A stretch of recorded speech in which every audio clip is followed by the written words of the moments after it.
नमस्कार, स्वागत है आपका हमारे चैनल पर। मैं हूं आपके साथ शिप्रा सैनी। ऑल्ट न्यूज के सह संस्थापक मोहम्मद जुबैर की मुश्किलें लगातार बढ़ रही हैं। धार्मिक भावनाएं भड़काने के आरोप में मोहम्मद जुबैर फिलहाल सलाखों के पीछे हैं और अब उत्तर प्रदेश सरकार ने मोहम्मद जुबैर पर बड़ा एक्शन लिया है। दरअसल उनके खिलाफ जो भी मामले उत्तर प्रदेश में दर्ज हैं, उन मामलों की जांच अब एसआईटी करेगी। स्पेशल इन्वेस्टिगेशन टीम का गठन कर दिया गया है। आपको ये बता दें कि आईजी प्रीतिंदर सिंह की अध्यक्षता में एसआईटी अब जांच करेगी और डीआईजी अमित कुमार वर्मा भी इस टीम में शामिल होंगे। आपको ये बता दें कि मोहम्मद जुबैर के खिलाफ उत्तर प्रदेश के सीतापुर, लखीमपुर खीरी, हाथरस और मुजफ्फरनगर में मुकदमे दर्ज हैं और कई मामलों में वो सलाखों के पीछे हैं। आपको ये बता दें कि मोहम्मद जुबैर पर धार्मिक भावनाएं भड़काने का आरोप लगा है और इसी कड़ी में 27 जून को दिल्ली पुलिस ने धार्मिक भावनाएं आहत करने के आरोप में मोहम्मद जुबैर को गिरफ्तार किया था। जुबैर के खिलाफ भारतीय दंड संहिता यानी आईपीसी की धारा 153A यानी धर्म, जाति, जन्म स्थान, भाषा आदि के आधार पर अलग अलग समूह के बीच शत्रुता को बढ़ावा देना, इसके अलावा 295A यानी धार्मिक भावनाओं को ठेस पहुंचाने के इरादे से जानबूझकर जो दुर्भाग्यपूर्ण कार्य किए गए हैं, उसके तहत ये मामला मोहम्मद जुबैर के खिलाफ दर्ज किया गया था। इस तरह से उत्तर प्रदेश में मोहम्मद जुबैर के खिलाफ सीतापुर, लखीमपुर खीरी, हाथरस और मुजफ्फरनगर में केस दर्ज हैं। अब इन तमाम मामलों की जांच के लिए एसआईटी का गठन कर दिया गया है। गृह विभाग ने आईजी प्रीतिंदर सिंह की अध्यक्षता में एसआईटी का गठन किया है, जिसमें डीआईजी अमित कुमार वर्मा भी अब इस जांच टीम में शामिल होंगे। तो किस तरह से दरअसल फैक्ट चेक के नाम पर धार्मिक भावनाएं भड़काई गई हैं, ये मोहम्मद जुबैर के जो ट्वीट हैं वो बताने के लिए काफी हैं। फिर चाहे मामला नुपुर शर्मा का हो या इससे पहले मोहम्मद जुबैर की ओर से किए गए तमाम ट्वीट हो जो फैक्ट चेक के नाम पर अपना प्रोपेगेंडा चला रहे थे, जो लगातार धार्मिक भावनाएं भड़का रहे थे। कहीं ना कहीं एक वर्ग विशेष के लोगों को भड़काकर देश में किस तरह से दंगा फैलाया जाए, किस तरीके से देश को उपद्रव की आग में झोंका जाए, ये तमाम कोशिशें मोहम्मद जुबैर की रही है। और नई दिल्ली में मोहम्मद जुबैर की गिरफ्तारी के करीब एक सप्ताह बाद यानी 4 जुलाई को सीतापुर में एक मामला उनके खिलाफ दर्ज किया गया।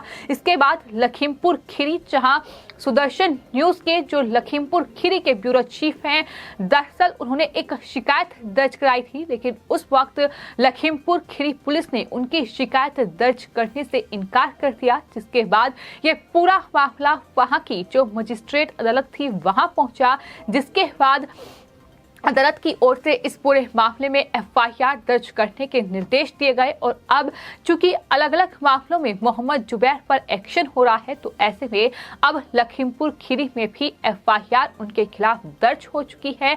हालांकि आपको ये भी बता दें कि जिस पत्रकार की ओर से ये एफआईआर दर्ज कराई गई है, उसे अब लगातार धमकियां भी मिल रही हैं, तो इस तरीके के मामले भी सामने आ रहे हैं। और इसके अलावा आपको बताते हैं हाथरस और मुजफ्फरनगर में भी उनके खिलाफ केस दर्ज किया गया है। लखीमपुर खीरी कोर्ट ने मोहम्मद जुबैर को 14 दिन की न्यायिक हिरासत में भेजने का फैसला दिया है। जुबैर को 25 जुलाई तक न्यायिक हिरासत में रहना होगा।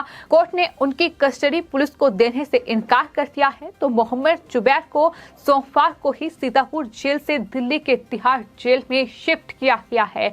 सीतापुर पुलिस जुबैर को लेकर दिल्ली गई है और फिर आपको बताते हैं वीडियो कॉन्फ्रेंसिंग के जरिए लखीमपुर खीरी कोर्ट में मोहम्मद जुबैर की पेशी हुई है। तो एक मामला नहीं है, बल्कि इसके अलावा कई मामले हैं जो फिलहाल मोहम्मद जुबैर के लिए मुश्किलें बढ़ा रही हैं। जिस तरह से उनकी तरफ से ट्वीट किए गए हैं, जिस तरह से एक के बाद एक कई मामले ऐसे सामने आए हैं, जिसमें साफ पता चलता है कि किस तरह से मोहम्मद जुबैर जैसे ये लोग जो पत्रकारिता के नाम पर जो फैक्ट चेक के नाम पर अपने संस्थान, जो मीडिया संस्थान उन्होंने खोले हैं, उनमें किस तरीके का झूठ वो देश के सामने परोस रहे हैं, किस तरह से देश को सांप्रदायिक आग में झोंकने की कोशिश की जा रही है, दंगा किस तरीके से भड़के, ये तमाम कोशिशें अल्ट न्यूज के संस्थापक मोहम्मद जुबैर की ओर से बीते कुछ सालों में, बीते कुछ महीनों में की गई है। और ताजा मामला नुपुर शर्मा का है, जहां उनके एक बयान को इस तरह से मोहम्मद जुबैर ने पेश किया कि देश में इस तरीके से अलग अलग राज्यों में दंगा भड़का, इस तरह से लोगों को भड़काने का काम उनकी तरफ से किया गया। तो फिलहाल ये कई मामले, जिन मामलों की जांच के लिए एसआईटी का गठन कर दिया गया है और मोहम्मद जुबैर फिलहाल तिहाड़ जेल में बंद हैं, लेकिन मामलों में मुश्किलें कम होने का नाम नहीं ले रही है, क्योंकि जैसा कि हमने आपको बताया कि फैक्ट चेक के नाम पर मोहम्मद जुबैर इस तरीके का प्रोपेगेंडा चला रहे थे, लोगों की धार्मिक भावनाओं को आहत कर रहे थे। दिल्ली पुलिस के मुताबिक 2018 में मोहम्मद जुबैर ने एक फोटो ट्वीट किया था, जिसमें हनीमून होटल का नाम बदलकर एक हिंदू देवता के नाम पर रख दिया गया। दरअसल उन्होंने हनीमून होटल का नाम बदलकर हनुमान होटल किया था।